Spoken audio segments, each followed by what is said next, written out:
오늘도 클릭해주셔서 감사합니다. 구독과 좋아요 부탁드립니다.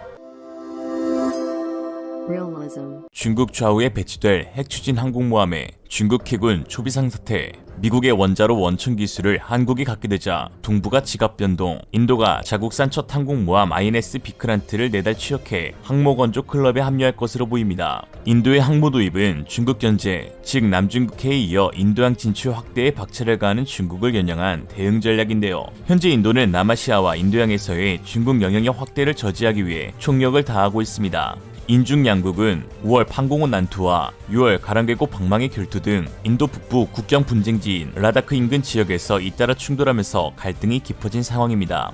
이런 상황 가운데 최근 인도 해군 설계국은 놀라운 발표를 했는데요. 두 번째 항공모함은 핵추진 방식을 도입할 것을 긍정적으로 검토하고 있다고 한 것입니다. 군사매체 밀리터리닷컴에 따르면 인도는 차기 항공모함의 핵추진 방식과 함께 첨단 전자식 캐터펄트도 고려 중이다 라고 하였고, 타임스 오브 인디아에 따르면 미국과 인도는 중국 견제라는 공동 목표를 실현하기 위해 항공모함 기술 협력에 대한 공동 실무 그룹을 설립할 예정이라고 하였습니다.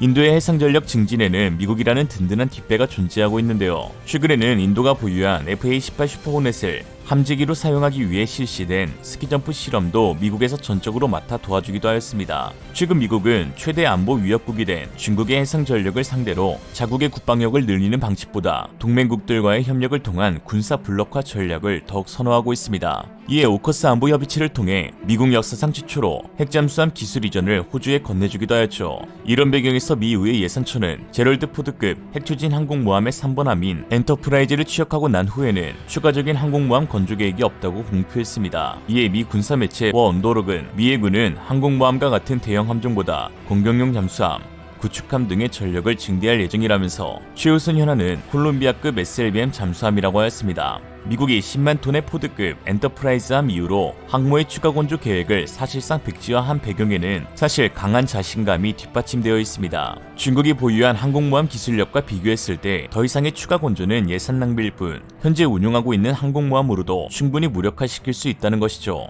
쥐를 잡는 데 고양이면 충분하지 호랑이는 필요 없다, 이런 것 같습니다. 현재 미국의 신형 항모인 포드급은 니미츠급 항모의 업그레이드형으로 대당 건조 비용이 17조에 이르는 세계 최고의 항공모함이자 첨단 기술이 대거 투입된 그야말로 미친 항공모함입니다. 새롭게 탑재되는 A1B 원자로는 니미츠급의 A4W보다 출력이 대폭 향상되었으며, 원자로의 연료봉 교체 주기가 혁신적으로 길어져 함정 수명 주기 동안 연료봉을 교체할 필요가 없습니다. 항공모함 수량에서도 중국과 상당한 격차가 있는데요. 공식적으로 미국이 12척, 중국이 3척을 보유 중인데 미 해병대가 사용하는 9척의 상륙함을 포함하면 미국의 항모는 21척에 달합니다. 거기에 원자력 추진 항공모함만 12척이나 되죠. 또한 중국이 지난 6월 진수한 세 번째 항공모함 푸젠함의 상태를 본 미국이 크게 안도하고 있다는 소식이 들려오고 있는데요. 별로일 줄은 알았지만 이 정도로 별로라고는 생각하지 못한 듯합니다. 푸젠함은 기존 자국의 항모와 달리 전자식 사출기, 즉 캐터펄트를 탑재해 이목을 끌었습니다. 중국 언론들은 중국 항모 기술력이 미국에 근접했다는 헛소리까지 짓거렸었죠. 그러나 오히려 이런 과시형 캐터펄트는 중국 항모 운용의 발목을 잡고 있는데요. 새로운 사출 방식을 도입했지만 그것을 감당한 동력이 턱없이 부족한 상황입니다. 더욱이 중국이 탑재한 사출기는 증기식이 아닌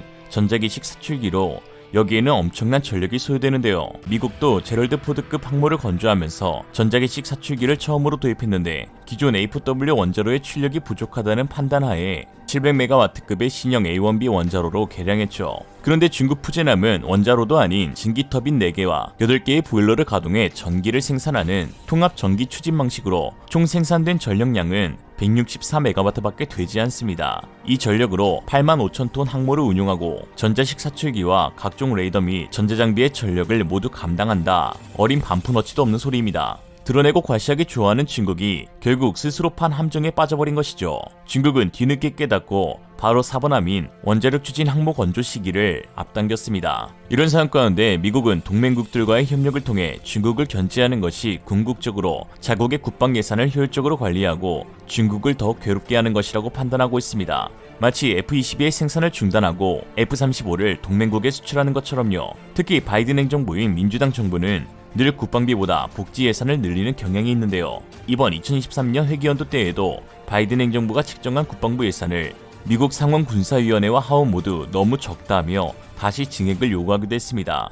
이런 상황 가운데 미국 싱크탱크 CCAS는 미국의 국제사회 주도권 회복과 동맹 강화를 향한 의지를 밝힌 바이든은 호주의 핵잠수함 도입과 인도와의 핵추진 항공모함 기술 협력처럼 한국의 미사일 방어 체계와 핵추진 항공모함 기술을 전할 용의가 있어 보인다고 했습니다. 실제로 최근 핵추진 항공모함에서 사용되는 SMR 관련 한미 양국의 협력이 크게 늘고 있는데요. 지난 5월 한미 양국 정상은 수용 모듈 원전 개발과 판매를 위해 협력하기로 하였습니다. SMR은 원자로와 증기 발생기, 냉각제 펌프 등 주요 기기를 일체화한 규모 300MW 이하의 소규모 원전으로 비용과 안전성 측면에서 차세대 원전으로 불리고 있으며, 이는 핵잠수함과 원자력 추진 항공모함의 추진 체계인 수형 원자로가 그 원조 모델입니다. 특히 한미 양국은 원자로 기술 이전 및 출력력에 관한 양해각서를 체결해 주목을 끌고 있는데요. 여기서 중요한 부분이 있습니다. 바로 미국의 원자로에 대한 IP 지식재산권을 서로 공유하기로 한 것이죠. 정부 관계자는 미국이 차세대형 원자로의 지식재산권을 더 이상 문제 삼지 않기로 한 것으로 알고 있다며 협의가 마무리 단계라고 말했습니다. 미국의 원자로 기술이 곧 한국의 기술이 될 수 있다는 것을 뜻하죠. 그리고 곧이어 바이든의 방한 일정이 끝나자마자 한국으로 극비 방한한 한 미국 기업이 있었는데요. 바로 세계 최고 원자력 발전 원천 기술 보유 회사인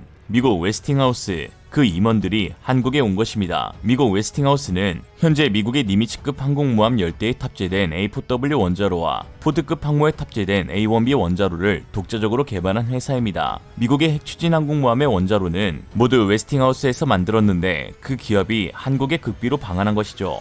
원자력연구원의 한 관계자는 원자로 설계 핵심 코드, 원자로 냉각제 펌프, 계측 제어 시스템 등 3대 핵심 기술을 비롯해 핵연료를 장전해 상업 운전하기 전에 이뤄지는 시운전 장비 등 주요 분야에서 웨스팅하우스의 경험이 큰 도움이 될 것으로 기대한다고 했습니다. 이런 상황 가운데 한국은 지난 7월 경상북도 경주시 한국원자력연구원 산하 문무대양 과학연구소 착공에 들어갔습니다.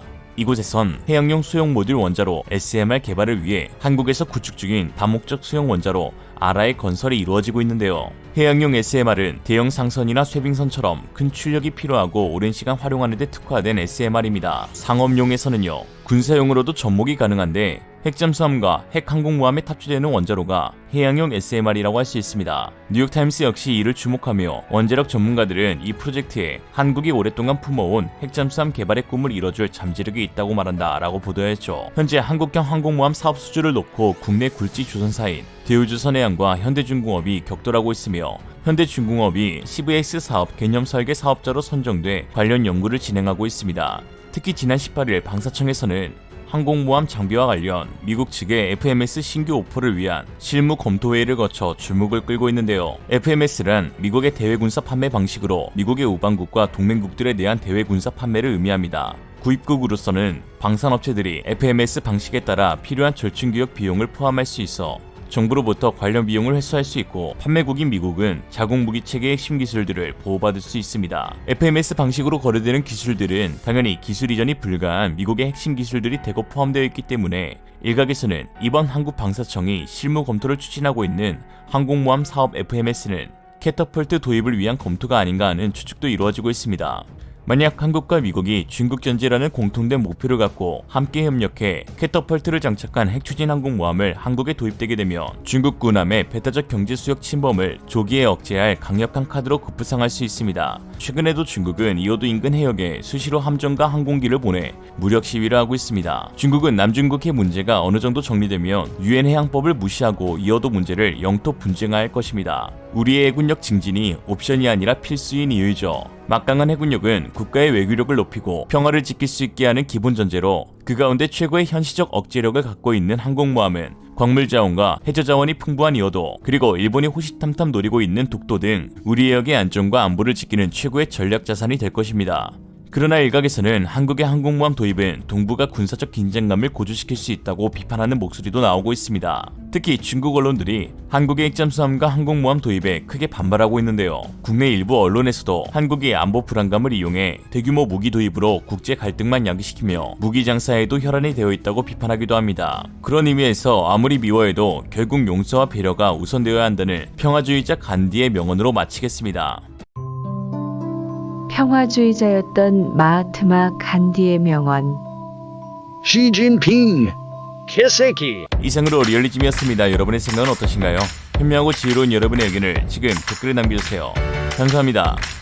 마라도에서 서남쪽으로 149km 떨어진 대한민국 최남단 이어도.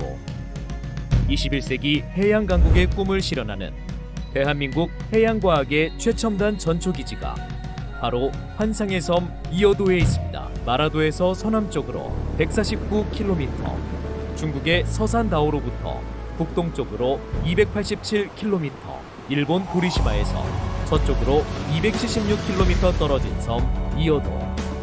이어도는 오랜 세월 우리의 상상과 전설 속 공간이었습니다. 바다의 미래는 곧 국가의 미래입니다.